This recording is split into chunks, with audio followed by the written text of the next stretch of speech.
La parole est à Monsieur Molac.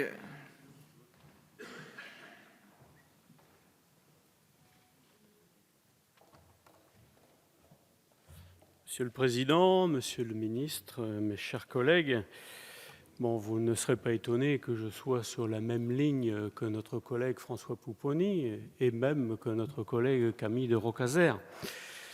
Parce que, évidemment, face à la difficulté de l'intérêt que représente le titrage des biens, certains dispositifs qui ont jusqu'à maintenant incité à la régularisation, n'ont pas prouvé leur efficacité.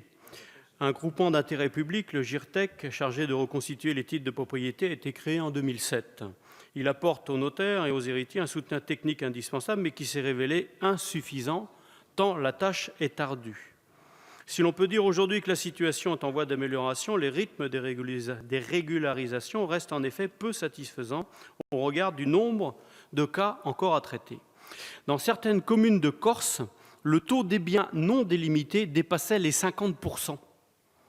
D'après le cadastre actuel, sur 378 000 propriétaires privés, hors collectivités et personnes morales, on a dénombré 95 000 comptes au nom de personnes nées avant 1900, qui représentent 367 000 parcelles et 229 000 hectares.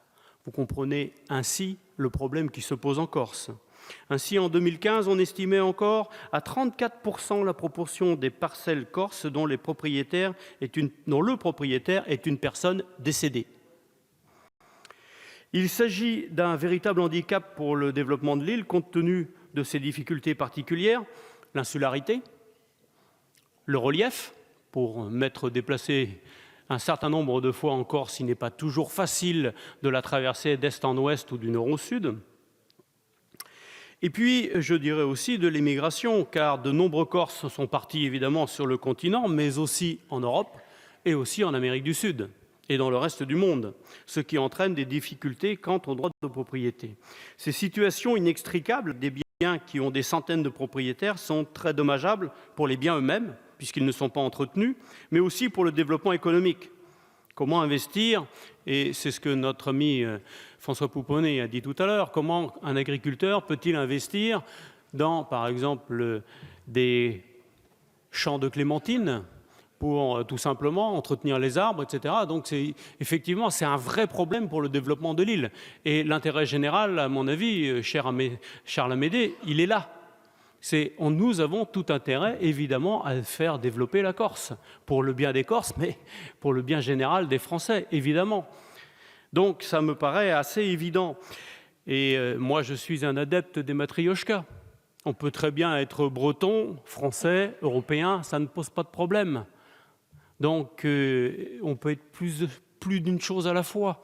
Et je sais bien que nous toucherons là à l'héritage des Lumières, mais bon, les Lumières, ça fait 2 siècles. Et on a bien vu à un moment donné que ça les amenait parfois, et je peux le dire avec une certaine aisance, puisque la loi Le Chapelier a quand même interdit en France les syndicats pendant fort longtemps, et qu'il a fallu une bagarre mémorable pour qu'à la fin du 19e, on se décide enfin à laisser les syndicats se créer au nom de la loi Le Chapelier et au nom du citoyen qui ne devait pas avoir de corps intermédiaire vis-à-vis de l'État. Vous savez bien, j'ai l'impression que c'est un peu la même chose aujourd'hui, mais avec tout simplement nos cultures d'origine, voyez-vous. Donc, moi, la diversité ne m'a jamais posé problème, en tout cas.